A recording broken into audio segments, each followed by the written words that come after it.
Assalamualaikum warahmatullahi wabarakatuh. Jumpa lagi dengan Lisna yang akan melanjutkan cerita dari novel Menjadi Milikmu Seutuhnya. Apa kabarnya kakak semuanya?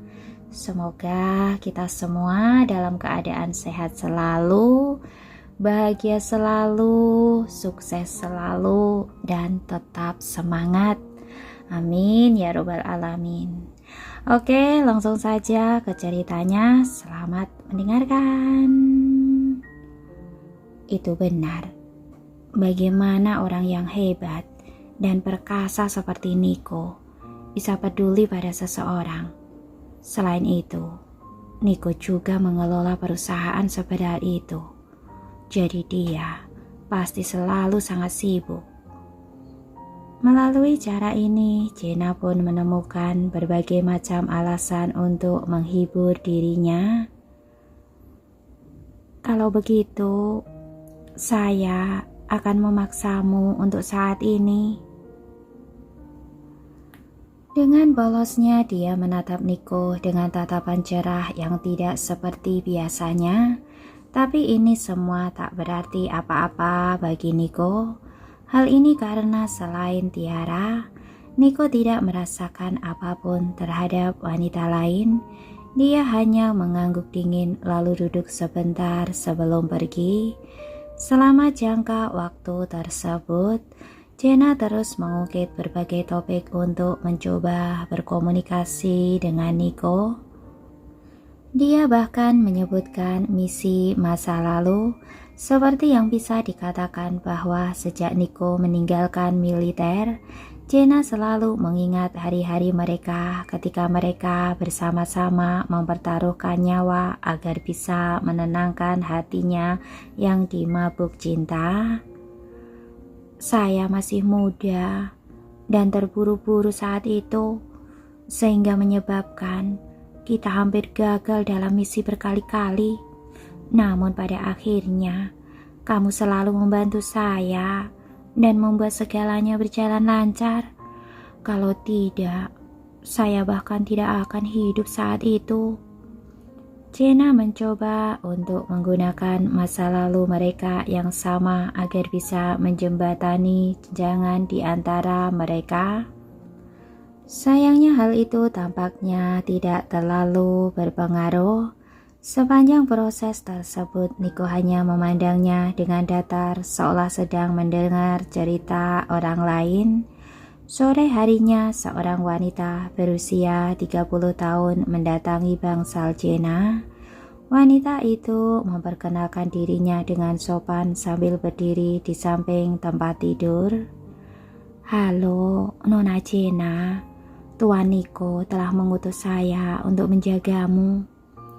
Ketika Jena memandang pelayan yang tulus tersebut, hal itu memberinya ide, lalu dia pun tersenyum lembut. Bagaimana saya harus memanggilmu? Nona Jena, panggil saja saya Sela. Sela, nama yang bagus. Kedepannya saya akan dirawat olehmu. Sela yang memandang Jena yang tampak rendah hati, memiliki kesan yang baik terhadapnya sambil senyumnya menjadi lebih tulus. Saya hanya melakukan pekerjaan saya. Jena tahu kalau dia telah berhasil begitu dirinya menyadari perubahan sikap pelayan itu. Dia hanya bertindak ramah untuk membentuk hubungan yang baik dengan pelayan ini. Ini hanyalah sebuah langkah ke arah yang baik dalam rencananya untuk mengejar Niko. Selanjutnya dia ingin mengambil kesempatan ini untuk mendapatkan informasi apapun tentang Tiara dari Sela. Lagi pula, Kaiden hanya menyelidiki siapa wanita itu, mengenai kehidupan sehari-harinya, bagaimana dia bergaul dengan Niko, dan bagaimana dia muncul dalam kehidupannya untuk bersamanya. Tak ada yang diketahui karena Kaiden tak bisa mengetahuinya secara rinci. Namun hal-hal inilah yang paling dikhawatirkan oleh Jena. Divina Tiara sudah mengurangi frekuensi komunikasinya dengan Niko. Salah satunya adalah karena penolakannya untuk mengizinkan Niko mengorbankan istirahatnya untuknya, dan alasan lainnya adalah karena jumlah latihannya telah meningkat sehingga Tiara hampir tak punya waktu untuk memikirkan hal lain. Meskipun sekarang mereka jarang berkomunikasi, namun dia yakin bahwa hati mereka tetap terhubung satu sama lain. Dan begitu saja, waktu pun terus berlalu dan cuaca berangsur-angsur berubah menjadi dingin, menandakan datangnya musim dingin. Tiara yang baru pertama kali mengalami musim dingin di luar negeri tidak terbiasa dengan cuaca saat ini. Suatu hari dia terbangun dan mendapati dirinya merasa pusing dan tidak nyaman. Apakah saya demam lagi? Dia bergumam sambil menyentuh dahinya. Meski merasa tidak nyaman, dia tetap memaksakan diri untuk bangun dan berencana meminum obat parasetamol. Di ruang tamu, kepala pelayan langsung bertanya dengan cemas ketika melihat Tiara muncul dengan wajah yang pucat. "Nona Tiara, kamu terlihat lesu. Apa kamu sedang sakit?" "Sepertinya saya sedikit demam." Tiara pun tak menyembunyikan hal tersebut dari Kayla. "Bisakah kamu mengambilkan 2 obat antipiretik untuk saya?" Kayla mengangguk dan segera mengambil obat sambil menelpon Niko. "Tuan Niko, Nona Tiara jatuh sakit." Saat ini Niko sedang berada di rumah sakit mengunjungi Jenna. Ketika dia mendengar apa yang dikatakan oleh Kayla, ekspresi dinginnya langsung berubah menjadi kekhawatiran. "Apa yang telah terjadi?" Niko bertanya sambil berjalan ke balkon. Jenna hanya menatap punggung pria itu dengan linglung, karena sebelumnya dia belum pernah melihat Niko yang begitu panik. Sementara itu, dengan perasaan yang cemas, Niko pun melakukan panggilan video ke Tiara. Ketika Niko melihat wanita yang sakit itu di layar ponselnya, hal tersebut membuatnya ingin bergegas ke sisi Tiara saat itu juga. "Saya akan memberitahu Bima untuk memesan penerbangan tercepat ke sana sekarang." Dia hendak menutup telepon setelah mengatakan itu. Untungnya Tiara berhasil menghentikannya. "Kamu tidak perlu datang. Ini hanya demam. Saya akan baik-baik saja setelah minum obat." Niko mengerutkan keningnya sambil menjawab, "Saya merasa khawatir mengetahui bahwa kamu sedang sakit dan kesepian di sana. Tapi kamu akan kelelahan dengan begitu banyak hal yang harus dilakukan jika kamu terbang ke sana kemari. Saya tak ingin melihatmu jadi begitu lelah. Itu juga membuat saya khawatir." Tiara kemudian menghiburnya melalui telepon. "Jangan khawatir, saya akan baik-baik saja. Lagi pula, saya tidak rapuh seperti yang kamu kira. Ada juga Kayla yang menjaga saya. Jadi, itu bukanlah masalah besar." Niko berdiri di balkon sambil memegang ponselnya erat-erat dengan gelisah. Karena jaraknya yang dekat, Jenna bisa mendengar beberapa percakapan. Meskipun dia sedang duduk di tempat tidur, Jenna hanya bisa melihat Niko dari samping dengan mulut yang menganga. Karena dia belum pernah melihat pria itu menggunakan perhatian dan kelembutan yang seperti itu untuk berbicara dengan siapapun sebelumnya. Namun Jenna bisa menyaksikannya sekarang. Hanya saja sikapnya itu ditujukan kepada wanita lain. Ternyata Niko memiliki sisi kepedulian dalam dirinya. Jenna harus mengakui bahwa dia merasakan kecemburuan yang belum pernah terjadi sebelumnya terhadap wanita bernama Tiara. Tanpa sadar, Jenna mencengkeram spray sambil menutup matanya dan menyembunyikan semua emosinya di bawah tatapannya. Kemudian setelah beberapa saat, Nico menutup telepon dan masuk kembali ke dalam bangsal, di mana dia sudah mendapatkan kembali ketenangannya. Ketika Jenna melihat ke arah pria angkuh itu, dia pun menggoda. Bukankah itu tunanganmu? Apa yang terjadi padanya? Dia demam. Nico mengangguk dan menjawab, tapi kekhawatiran dalam suaranya terlihat jelas dari kedua matanya. Meskipun Jenna mencengkeram spray dengan erat saat menyadari hal tersebut, namun dia tetap bersikap seolah dia merasa khawatir. Apakah dia baik-baik saja? Jika ini serius, maka kamu harus menjaganya. Saya akan baik-baik saja di sini. Dia menolaknya.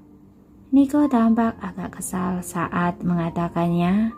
Diam-diam Jenna menghela nafas lega ketika mendengar berita kecil yang menyenangkan itu. Dia merasa takut kalau Nico akan menerima sarannya dan benar-benar mendatangi wanita itu. Meskipun Jenna memiliki pemikiran seperti itu, namun dia tetap mempertahankan sikap palsunya dan berkata, "Sepertinya kamu tidak begitu memahami wanita. Kamu harus tahu bahwa kami suka mengatakan kebalikan dari apa yang sebenarnya kami rasakan, terutama ketika kami sedang sakit. Hampir setiap wanita yang sedang berada pada titik terlemahnya dan membutuhkan seseorang untuk menemaninya. Jika saya berada di posisinya, maka dengan senang hati saya akan menyetujui kamu untuk menjaga saya."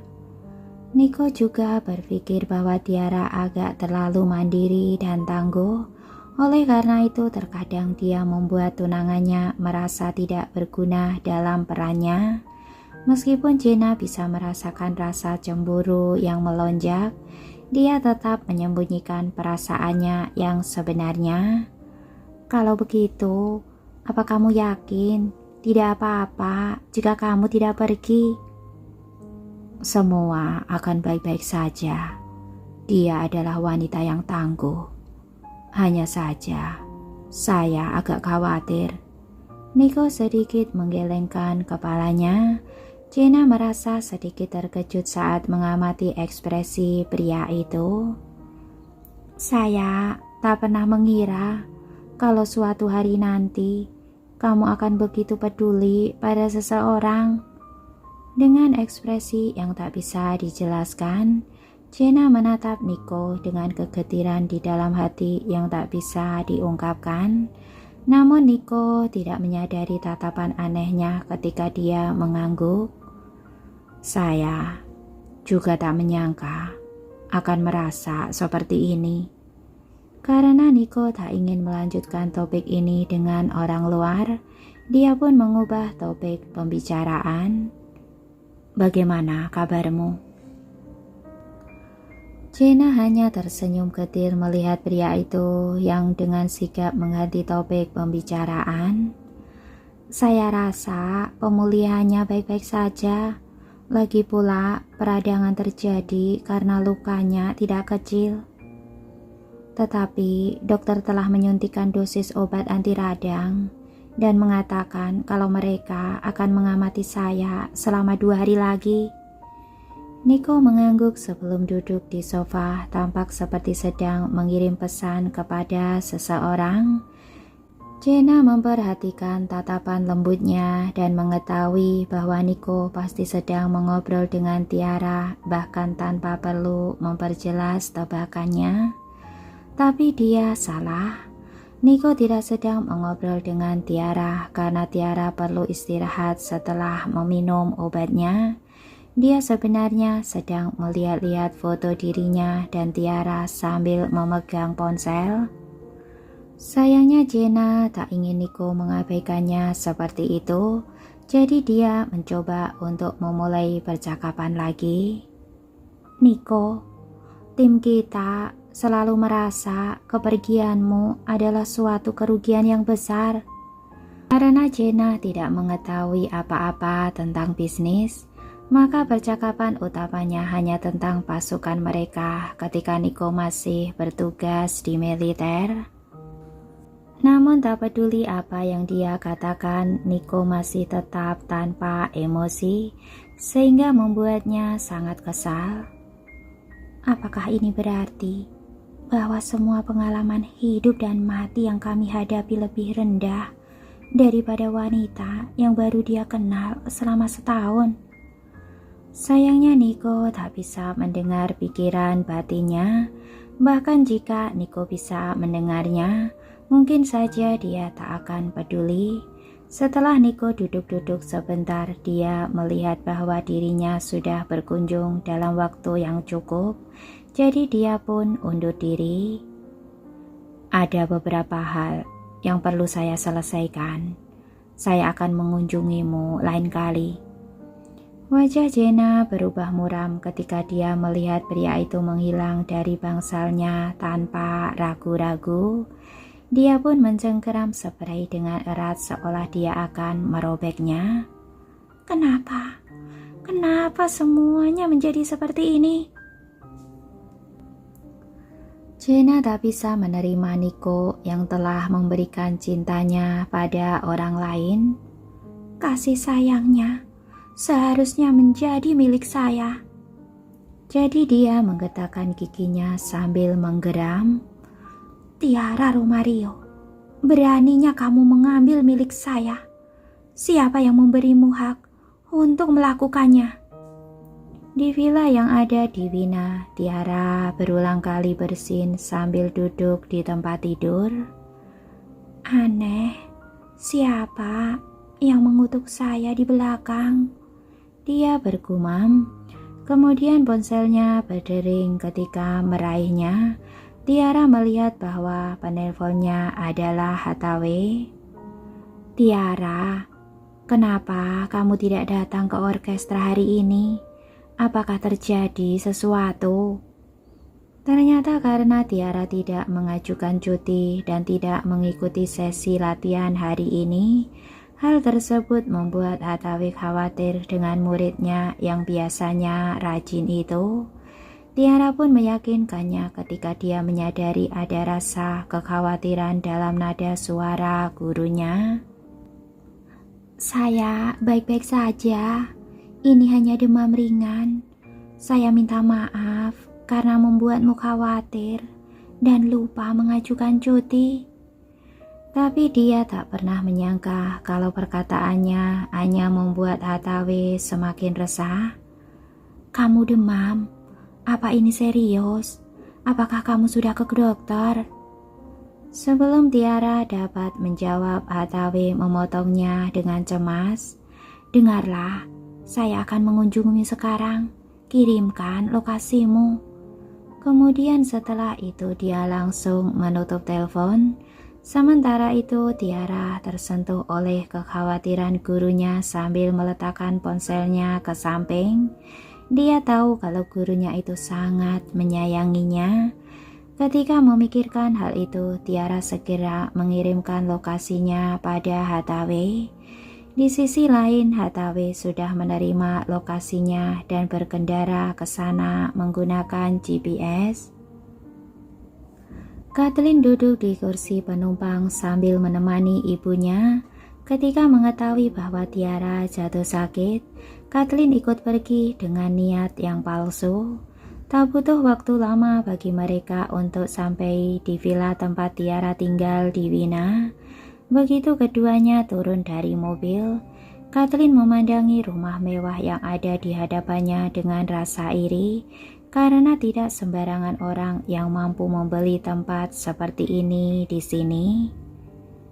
Tiara memiliki kekurangan dalam segala hal jika dibandingkan dengan saya.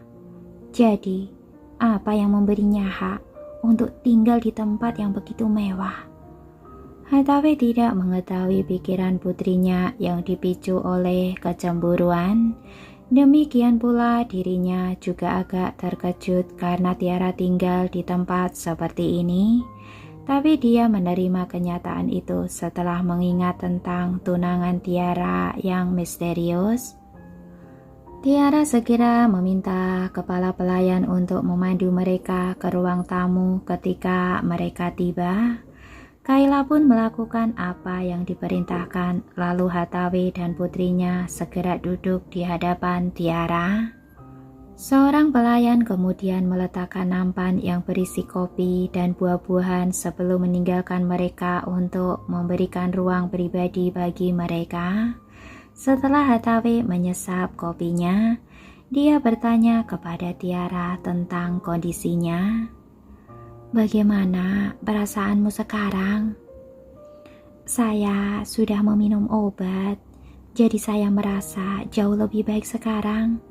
Jadi guru tidak perlu merasa terlalu khawatir." Tiara tersenyum dan menjawab. Di sisi lain, Kathleen tidak memperhatikan pembicaraan mereka. Saat dia mengamati dekorasi mewah di rumah itu, dia tak bisa menahan diri untuk tidak bergumam dengan marah. "Tunanganmu benar-benar memperlakukanmu dengan sangat baik, Tiara. Kamu mendapatkan keberuntungan dengan menjadi kekasihnya.